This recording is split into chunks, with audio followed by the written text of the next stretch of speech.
আল্লাহ ডাকে ডার বলেন ইব্রাহিম, ওই বান্দাটারে তারায় দিস, কোথায় যাবে? ওরে তুমি মাত্র একবার খানায় বসাইছো, বিধর্মী বলিয়া তারায় দিস। আরে আমি মাওলারে সেজদা দেয় না জানো কত বছর, আগুনের পূজা করে কত বছর। আমি আল্লাহ এত বছর পর্যন্ত ওর খানাও বন্ধ করি নাই, পানিও বন্ধ করি নাই। আমি আল্লাহ তো অপেক্ষায় আছি কোন দিন আমাকে আল্লাহ বলে ডাক দিবে। আমি আল্লাহ রাগ করে পানিও বন্ধ করি নাই, খানাও বন্ধ করি নাই, সূর্যের আলো বন্ধ করি নাই। ও ইব্রাহিম, আমার বান্দাটারে কেন তাড়াইয়া দিছ? আমি আল্লাহর বড় মায়া লাগতেছে, তুমি মাত্র একবার বসাইয়া বিধর্মী বলে তাড়াইয়া দিছ। ইব্রাহিম নবী শোনা মাত্র একটা দৌড় দিলেন, আর ওই বান্দারে তালাশ করে খুঁজতে খুঁজতে গিয়া দেখে বান্দা এক জায়গায় বসে বসে চোখের পানি ছেড়ে কান্না করে। আমাকে দাওয়াত দিবা না, দিয়া কেন আবার অপমান করেছো? ইব্রাহিম নবী তার সাথে ক্ষমা চাইয়া এরপরে ডাকা শুরু করলেন। এরপরে কাছে আইনা খানার আয়োজন করলেন, এমন সুন্দর ব্যবহার দিলেন। এক পর্যায়ে আল্লাহর বান্দা আমার মাওলার গোলাম হয়ে পড়লো, কালেমা পড়ে ফেললো। আমার আল্লাহ তো দয়ার মালিক। আল্লাহ বলেন, তোমরা যারা শয়তানের ধোকায় পড়ে গুনাহ করেছো, আমি আল্লাহ তোমার জন্য রাস্তা খুলে দিলাম। আমি আল্লাহ পাক তোমার তওবা কবুল করার জন্য 5 বার মসজিদে ডাকছি, যাও নাই।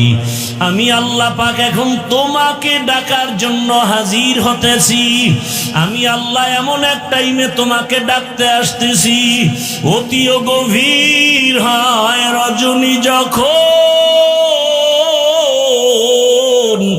নীরবে প্রভুর নাম জপিও তখন। প্রভুর করুণা যদি পাইবারে চাও, গভীর রাতে উঠে প্রভুর গুণগান গাও। আমার আল্লাহ পাক রহমতের দরজা দিয়া ডাকেন, বান্দা তুমি গুনাহ করেছো কত বছর? কয়টা? বলে আমি 50 বছর লাগাইয়া এত গুনাহ একদিনে করি নাই।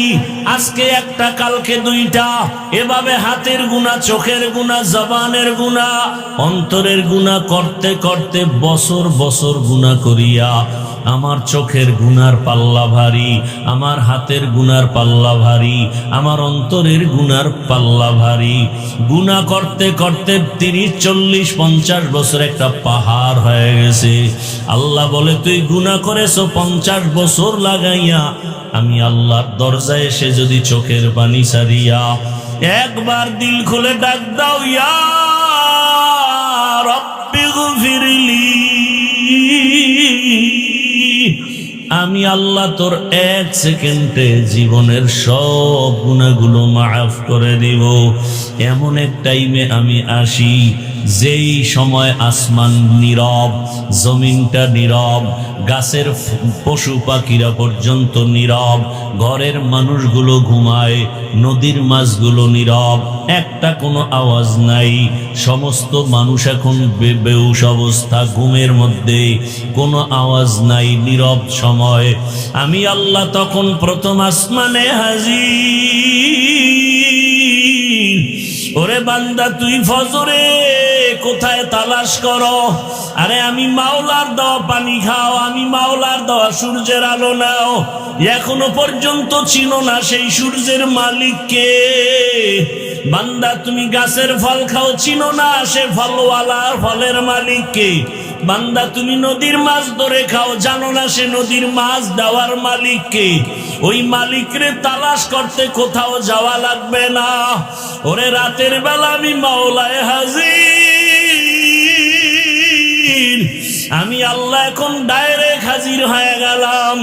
রাতের গভীর যখন শেষ অংশ, তোর মাও ঘুমায়, বাবাও ঘুমায়, ভাই বোনেরা ঘুমায়, তুই তখন ওযু বানাইয়া যায় নামাজে আসি একবার ডাক দে।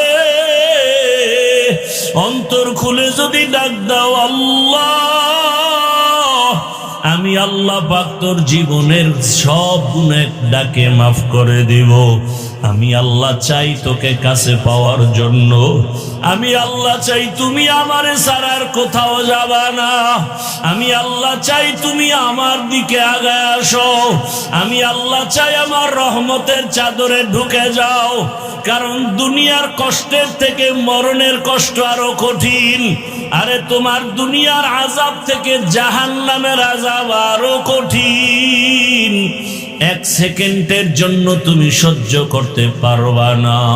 আমি আল্লাহ পাক ডাকতেছি, আলা মিন মুস্তাগফিরিন ফাগফির আলাহ। গুনাহ যারা করছো ক্ষমা চাও। নবীজি বলেন, একটা জুতার ফিতাও যদি ছিঁড়ে যায় আল্লাহর কাছে বলো। আমার আল্লাহর কাছে বললে আল্লাহ পাক খুশি হবেন। দুনিয়াওয়ালারা চাইলে বেজার হয়, আর আমার আল্লাহ না চাইলে বেজার হয়। দুনিয়াওয়ালারা চাইলে বেজার কেন? দুনিয়াওয়ালাদের অভাব আছে। আল্লাহ না চাইলে বেজার কেন? আল্লাহর কোনো অভাব নাই। আল্লাহ তাআলা বলেন, বান্দা, আমি চাই তুমি আমার কাছে আগাও। আগাইতে গিয়া তুমি দুর্বল আমি জানি, তোমার ঈমান দুর্বল তাও জানি, তোমার আমল দুর্বল তাও জানি। এ কারণে আমি আল্লাহ পাক, তুমি যখন 1 বিঘা আগায় যাও আমার রহমত তোমার দিকে 1 হাত আগায় যায়। তুমি যখন 1 হাত আগায় যাও আমার রহমত তোমার দিকে 2 হাত আগায়। তুমি যখন হেঁটে হেঁটে আগাও আমি আল্লাহর রহমত তোমার দিকে দ্রুত গতিতে দৌড়াইতে থাকে। আমি আল্লাহ পাক চাই তুমি আমার দিকে আসো। আমি আল্লাহ চাই না তুমি আমার রহমতের দরজা বাদ দিয়া দুনিয়ার অন্য কোন দরওয়াজায় যাইবা। আমি আল্লাহ চাই তুমি আমার মোহাব্বতের দরজায় আসো। গুনাহ করিয়া ক্ষমা চাও। রহমতের নবীও রাত সারা রাত আল্লাহর মোহাব্বতে কান্না করে ইবাদতে কাটাইতেন। আবু বকরের কান্না সারা রাত, ওমরে ফারুকের কান্না সারা রাত। এরে আল্লাহর বান্দারা, 2 ফোঁটা চোখের পানি যদি ফেলতে পারি এই পানি বৃথা যাবে না। আল্লাহ পাক কিয়ামতের দিন এই পানিটা কাজে লাগাইয়া জাহান্নামের আগুনকে নিভায়ে দিবেন। অন্য মাহফিলে যায় কত মানুষ মার্কেটে ঘুরে সময় নষ্ট করে, কিন্তু এই মাহফিল আল্লাহর ওলিদের। এখানে যারা আসবেন এরা দুনিয়ামুখী মানুষকে বয়ান দেয় না। এখানে আসা মাত্রই যেন কেমন এক পরিবর্তন। আল্লাহর ওলিরা আসবেন, তাদের চেহারা দেখব, বয়ান শুনব। যদি একটা কুদরতের নজর আমার উপরে পড়ে যায়, আমার জীবনের সব বন্ধ তালার দরজা খুলে যাবে। অতএব আল্লাহ যাদেরকে নিয়ে আসেন আল্লাহর কাছে তওবা করি। অন্তরে কোনো গুনার নিয়ত থাকলে অন্তরকে পরিচ্ছন্ন করি, আর মনে মনে বলি, হে মালিক, এই বেহেশতের বাগানে আসি, খালি ফিরিয়া যেন না যাই। দুনিয়ার কোনো মোহাব্বত অন্তরে না থাকে, আপনার খাস ওলি উলামায়ে কেরামদের কথা শুনিয়া যেন যেতে পারি। আজকের জন্য আবু হুরায়রার মতো রেডি হয়ে যাও। পয়গম্বরের সাহাবী আবু হুরায়রা রাদিয়াল্লাহু তাআলা আনহু রহমতের নবীকে ছেড়ে কোথাও যায় না। কারণ রহমতের নবীরে দেখলে তো এমনিই কলিজা ঠান্ডা, পেটে কোনো ক্ষুধাও লাগে না। মাঝে মাঝে মানুষ হিসাবে ক্ষুধা, রহমতের নবীর একটা কথা মানি মুক্তার মতো। আমি আবু হুরায়রা যদি খানার মোহাব্বতে চলে যাই, আমার থেকে একটা রসুলের কথা ছুটে যাবে। এই কারণে আবু হুরায়রা যায় না। ক্ষুধার পাগল পাড়া হইয়া রাস্তায় পড়ে আছে দুর্বল হইয়া, মানুষ পাড়ায় পাড়ায় যায়, বলে আবু হুরায়রার মনে হয় কোনো মির্গির ব্যারাম হয়েছে। আসলে তো ব্যারাম না, রহমতের নবীর দরবার ছেড়ে যাবে না বলে খানা খায় নাই, ক্ষুধায় ক্লান্ত হয়ে গেছে। এরে আল্লাহর বান্দারা, মেহমান আসবে, উলামায়ে কেরাম আসবেন, কোরআন ও হাদিসের বয়ান করবেন, আর আপনি দোকানে দোকানে ঘুরবেন, কোথাও বসে গল্প করবেন। এটা আল্লাহর প্রিয় বান্দাদের কোনো আমল হতে পারে না। আল্লাহ আমাদের সবাইকে সাহাবী আবু হুরায়রার আদর্শওয়ালা বানায়া দেন। জোরে কন্যা আমি। আল্লাহ পাক রব্বুল আলামিন শেষ দোয়া পর্যন্ত আমাদেরকে থাকার মতো, শোনার মতো, বয়ান নিয়ে যাওয়ার তৌফিক দান করেন, আমিন। ওয়াফাদ্দালা জামানান আলা জামান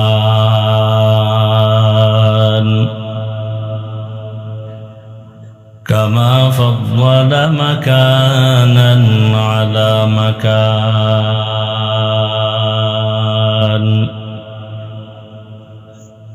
وإنسانا على إنسان ونشهد أن لا إله إلا الله وحده لا شريك له لا ضد له ولا ند له ولا مثل له ونشهد أن سيدنا وسندنا وحبيب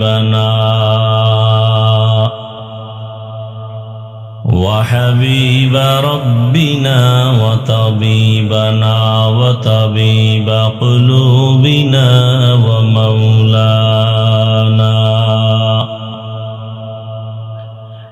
ومولانا محمدا عبده ورسوله أرسله بالحق بشيرا ونذيرا وداعيا إلى الله بإذنه وسراجا منيرا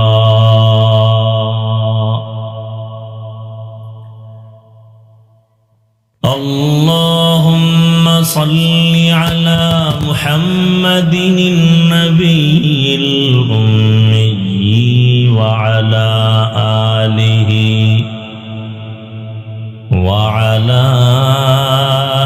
آله وسلم تسليما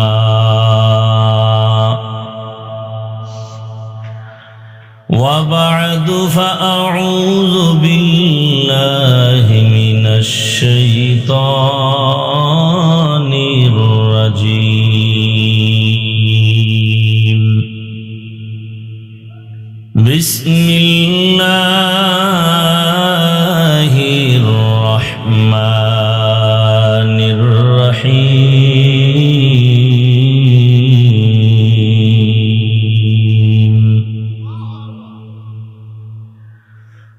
قل يا عبادي الذين أسرفوا على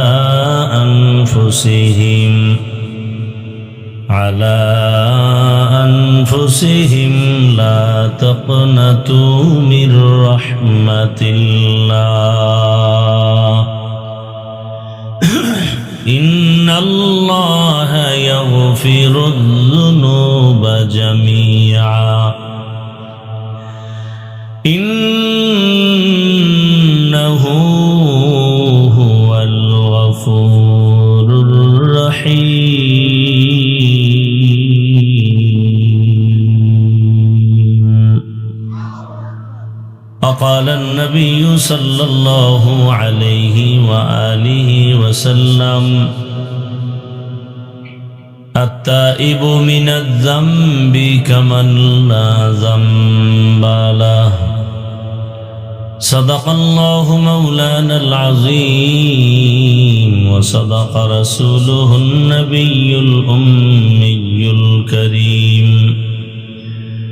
ونحن على ذلك من الشاهدين والشاكرين والذاكرين والحمد لله رب العالمين.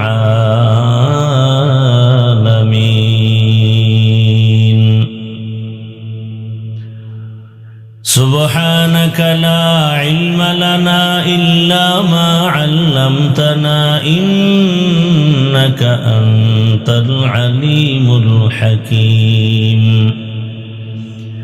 رب اشرح لي صدري ويسر لي أمري واحلل عقدة من لساني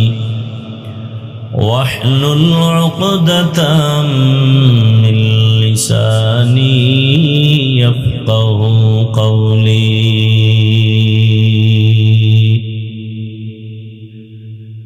यहाँ हम सब मुसाफिर हैं, कब्र आखिर ठिकाना.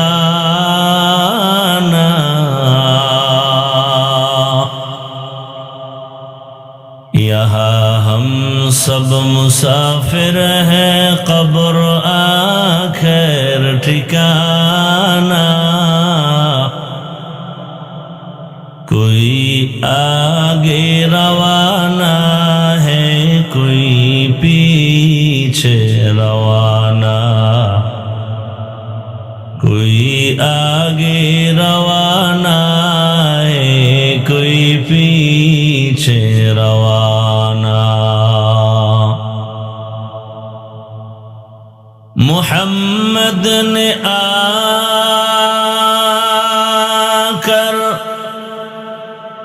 कुफर को मिटाया.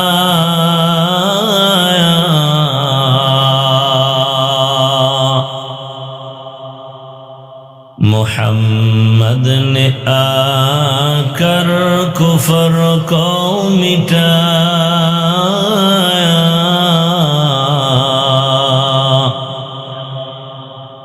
कुफर को मिटा कर सदाकत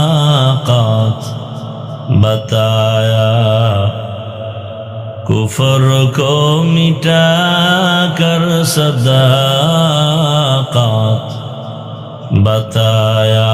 ला इलाहा इल्लल्लाह, ला इलाहा इल्लल्लाह, ला इलाहा इल्लल्लाह, ला इलाहा इल्लल्लाह, ला इलाहा इल्लल्लाह, ला इलाहा इल्लल्लाह, ला इलाहा इल्लल्लाह, ला इलाहा इल्लल्लाह, ला इलाहा इल्लल्लाह, ला इलाहा इल्लल्लाह.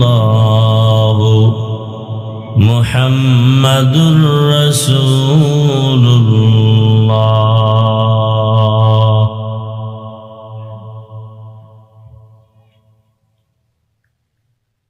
আল্লাহ পাকের দরবারে শুকর, আজ 26শে ডিসেম্বর 2025 জামিয়া তালিমিয়া ঢাকায়ের উদ্যোগে আয়োজিত বার্ষিক ওয়াজ তাফসীরুল কোরআন মাহফিল। উপস্থিত মোহতারাম সম্মানিত সভাপতি, প্রধান অতিথি আমিরুল মুজাহিদিন হযরত পীর সাহেব হুজুর চরমনাই, বিশেষ অতিথি হযরতুল আল্লাহ মামুনুল হক দামাত বারাকাতুহুম সহ অন্যান্য উলামায়ে কেরাম,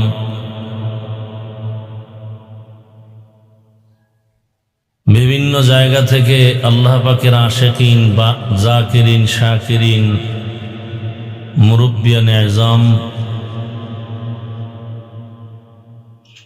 পর্দার আড়ালে মা বোনেরা, কলিজার যুবক বন্ধুগণ, স্নেহের ছোট ভাই,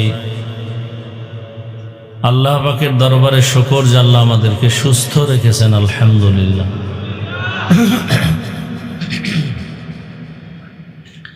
জীবনের এক অমূল্য সম্পদ আমাদের সুস্থতা। টাকা পয়সা বাড়ি গাড়ি অনেক কিছু আছে, কিন্তু যদি অসুস্থ জীবনটাই হয়ে যায়, এই জীবনের কোনো দাম। টাকা পয়সা বাড়ি গাড়ি তেমন না হলেও সুস্থতার জীবন যদি পাওয়া যায়, এর থেকে সুখের জীবন আর হতে পারে? আল্লাহ আমাদের এই সুস্থতাকে দায়েমান কবুল করেন। এখনো যারা অসুস্থ, হসপিটালে, ঘরে, বিছানায়, আল্লাহ সবাইকে পূর্ণ সুস্থতার নেয়ামত দান করেন। এক একটা দিনের প্রোগ্রাম, মাহফিল ওই এলাকার জন্য একটা ঈদের আনন্দ বয়ে আনে। মানুষের ভেতর একটি উৎসব, আনন্দ, মোহাব্বত। আবার কিছু প্রোগ্রাম আছে শুধুই এলাকা না, আরও আশেপাশের অঞ্চলের জন্য, ওই দেশের জন্য একটা আনন্দের কারণ। অন্তরে মোহাব্বতের এক বহির প্রকাশ ঘটে। এজন্যই তো ইসলামে জামাতে নামাজের আদেশ, জুমায় মসজিদে হাজির হওয়ার আদেশ। 10 জায়গার 10 বাড়ির মানুষ, 10 এলাকার মানুষ এক জায়গায় হবে, দেখা হবে, মহব্বত হবে, একে অপরের সুখ দুঃখ শেয়ার করে নিবে, সহযোগিতায় আসবে। নবীজি এজন্যই বলেছেন, খায়রুন নাস মাইয়ানফাউন নাস। দুনিয়াতে সব থেকে ভালো মানুষ তো ওই ব্যক্তি যার দ্বারা অন্যের উপকার হয়, ক্ষতি হয় না। এটাই মূল তাকওয়ারও কথা। তুমি অন্যের উপকার করতে না পারলে অন্তত ক্ষতি যেন না হয়। আমার রসুলের দ্বারা জীবনে কারো কোনো ক্ষতি হয়নি, উপকার কারো না হলেও কি হয় নাই, ক্ষতি হয়নি। এটাই রসুলের আদর্শ, এটাই ইসলামের একটা সুন্দর নমুনা। অন্যের উপকার করবে, কারো ক্ষতি করবে না। কিন্তু ভিন্ন দিক আমরা লক্ষ্য করি যে মানুষ অন্যের ক্ষতির জন্য অপেক্ষা করে বিভিন্নভাবে। আবার ক্ষতিটা কাছের মানুষ বেশি করে দূরের মানুষের তুলনায়। দুষ্ট লোকের মিষ্টি কথা ঘনিয়ে বসে কাছে, কথা দিয়ে কথা নেয়, প্রাণে মারে শেষে। জুমার বয়ান দীর্ঘ সময় নয়, সংক্ষেপ 2-4টি কথা, এরপরে আবার নামাজ। আপনারা জানেন ধারাবাহিকভাবে এই প্রোগ্রাম প্রতি বছর এভাবেই চলে। দেশের হযরত উলামায়ে কেরাম বয়ান করতে থাকেন, জুমার নামাজের পরেই আবার বয়ান চলতে থাকবে ইনশাআল্লাহ। হযরত পীর সাহেব হুজুর দামাত বারাকাতুহুম চেয়েছিলাম যে নির্দিষ্ট আসরের পরে হুজুর আগে আসার সম্ভাবনা। দেশের পরিস্থিতি তো আপনারা অনেকটা ভালো করে জানেন, পেরেশানির মধ্যে আছেন। তো যখনই আসবেন তখনই বয়ান শুরু হয়ে যাবে ইনশাআল্লাহ। আমাদের মুফতি রেজাউল করিম আবরার জুমার পর বয়ান করবেন। মুফতি হেদায়েতুল্লাহ আজাদি দামাত বারাকাতুহুম, আমার প্রিয় ভাই মাওলানা মাহফুজুর রহমান জাবের নামাজের পরেই বয়ান করবেন। খানার জন্য তো সময় কম দিলেন না, জীবনের অনেক সময় কেটে গেল খানায়, অনেক সময় কেটে গেল ব্যবসায়, আল্লাহর পথে আসিয়াও কেন বাধা? বয়ান শুনবে, পাগলের মতো হয়ে যায় খানার জন্য। পাগল তখন আমারও চিনে না, আমারও চিনে না, শুধু খানা, অন্ধের মতো হয়ে যায়। অথচ রসুলের জিন্দেগির আদর্শে গড়া সাহাবাদের কি সুন্দর জীবন। একজন আল্লাহর রসুলের আশেক, গরিব মানুষ, রসুলের আশেক তো বেশিই গরিব। মুশরিকরা বলতো আব্দুল্লাহর ছেলে মুহাম্মদের কাছে যেতে মনে চায়, কিন্তু আশেপাশে সব মূর্খ গরিব, এদের পাশে গিয়ে আমাদের বসাটা মানায় না। এভাবে কথা বলে, কাছে যেত না, উদ্দেশ্য কাছে যাবেই না, একটা অজুহাত পেশ করল। দেখতে নারী চলন বাঁকা।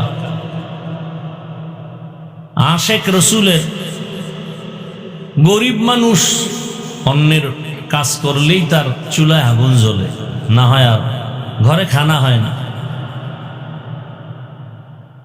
নিয়ম ছিল আবার রোজা,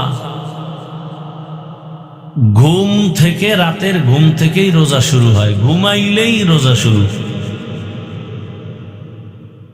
সারাদিন কাজ করে বাসায় আসছে, সন্ধ্যাবেলা খানা দিবে ঘরের পরিবার, কথা আমি একটু ক্লান্ত, সারাদিন শুয়ে থাকি, খানা নিয়ে আসো।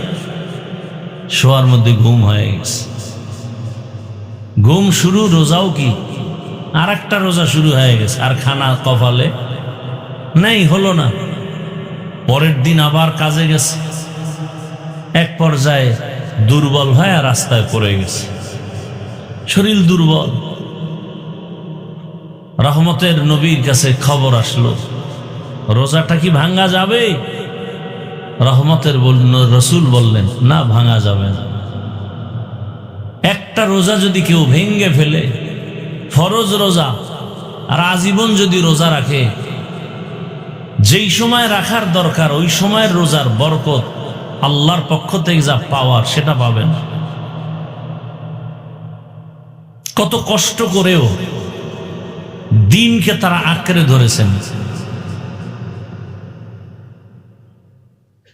আর আমাদের তো এরকম কোনো আফসোস নেই যে আমরা পাবো না। কি পরিমাণ খানা আমরা খাই, তিন বেলার শুধু নামে মাত্র খানা, অল টাইম খায়, হাঁটলেও খায়, শুয়া শুয়াও খায়, গরুর মতো হাঁটে আর চাটে। আর সাহাবায়ে কেরামদের ইতিহাস কেমন, আমি আমারটাও মাঝে মাঝে বলি যে জীবনটা কত কষ্টে কাটছে, ভাষা নাই বোঝাবার। 150 টাকা একটা জামা কিনছি, কত ওটারে কি কাপড় কয়, ট্যাটটন কইতো, বুঝে এরা ট্যাটটন, পলেস্টার, তাও রঙিন, কয়শো টাকা। এই 150 টাকার জামা বছরকে বছর পরছি, বছরকে বছর। এক লঙ্গি দিয়া ছিঁড়ে গেছে সেলাই কইরা, এরপরে চলছে। বিছানায় প্রস্রাব করি, সেই থেকে মা বাবার কোল ছেড়ে চলে আসছি বরগুনার পীর সাহেব হুজুর রহমতুল্লাহ আলাইহির মাদ্রাসায়। কত কষ্টের জীবন। সিঁড়ি দিয়া দোতলায় হাত দিয়া ধরে ধরে উঠতাম, দাঁড়ায় উঠা যেত না, তো বুঝেন যে কত ছোট। 2 বেলা খানা দিত মাদ্রাসায়, এই মাপা ভাত 10টার সময় আর আসরের পরে, এটারে ভাগ করে 4 বার খাইতাম। তরকারি কি, মাদ্রাসা থেকে পাতলা ডাউল, আর বাড়ির থেকে আমার মা শুকনা মরিচ গুঁড়া কইরা প্লাস্টিকের ডিব্বায় দিতেন, আর বাবায় 1 কেজি আলু দিতেন, আধা কেজি দিতেন। এটা নিয়ে 2 মাস খাওয়া লাগবে। আলু কেটে কেটে নাম লিখে ভাতের মধ্যে সিদ্ধ দিতাম। মাঝে মাঝে ভাত হয়ে গেছে, ঢালছে, আরো ছাত্রদের আলু, নাম দেখে দেখে নিতাম, মাঝে মাঝে গিয়া দেখতাম আলুর উপরের ছোলা নাই, নামও নাই। আজকের কপাল থেকে আলু গেছে গা। এইভাবে কষ্ট করে করে আল্লাহ এ পর্যন্ত নিয়ে আসছেন। আল্লাহ অনেক দয়া করেছেন, অনেক কিছু দিছেন। আজ এক লুঙ্গি পরি, ওটা আর কালকে পরি না। একটা জামা আজকে পরি, কালকে পরি না। সব রবের করুণা। কি শুকর আদায় করো। উজানির কারি মনজুর রহমাতুল্লাহ আলাইহি বারবার তার মোনাজাতের মধ্যে আমার হাত লাগায়া বলতো, আল্লাহ ওকে দিয়ে একটা মাদ্রাসা, দাওরা হাদিস মাদ্রাসা আমি দেখে যেতে চাই। মাদ্রাসা হয়েছে, আল্লাহর ওলি আর দুনিয়ায় নেই, দেখে যেতে পারলেন না। একদিন এগুলো সব থেকে যাবে, আমিও থাকবো না, কথা ঠিক না? কিন্তু যেতে তো হবেই।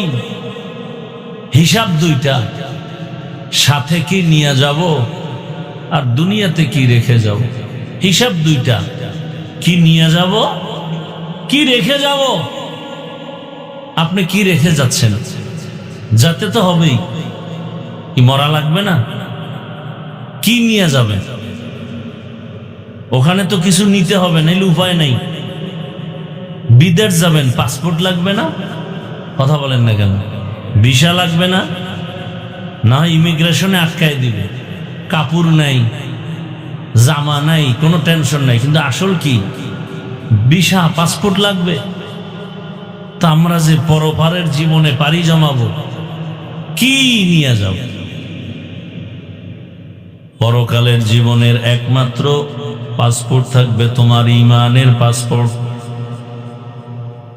এই পাসপোর্ট দিয়ে তুমি আল্লাহর মোহাব্বতের ঘরে ঢুকবা, নজরে আসবা, কিন্তু আমলের ভিসা না থাকলে পীড়া শুরু। আমলের ভিসা বড় কঠিন। আমলের ভিসা যদি থাকে, আবার কিছু পাসপোর্ট আছে খুব হার্ড, বড় দামি। বান্দায় দামি পাসপোর্ট নিয়ে যদি যেতে চাও, তাহলে ঈমান আমলের সাথে ইখলাসকে যোগায় দাও। দুনিয়াতে এমন কিছু জমা রাখবা যেটা পরকালে পাবে। আল্লাহ পাক রব্বুল আলামিন বলেন, আমি বড় আদর করে মানুষ বানাইছি। আমার বানানো মানুষ বড় আদরের। বিশাল বড় 7টা আসমান, 7টা জমিন আমি তৈরি করতে 6 দিন লাগছে। মাত্র 6 দিন, ফি সিত্তাতি আইয়াম। অথচ আমার মোহাব্বতের মানুষ এক ফোঁটা পানির থেকে মায়ের গর্ভে বানাইতে আমি আল্লাহ 6 দিনে পারি নাই, 10 দিনেও পারি নাই। আমি আল্লাহ এটাকে ফেরেশতা দিয়ে আমার কুদরতের দ্বারা মায়ের গর্ভে প্রায় 6 মাস লাগায় বান্দাকে স্ট্রাকচার বানায় রূহ দান করেছে। এত বিশাল আসমান আর জমিন, এটা বানাইতে মাত্র 6 দিন। তোমার মতো একটা ক্ষুদ্রতম বান্দা বানাইতে আমার এত সময় লাগলো কেন? এর একমাত্র কারণ, ভালোবাসার জিনিস বানাইতে বড় সময়ের ব্যাপার।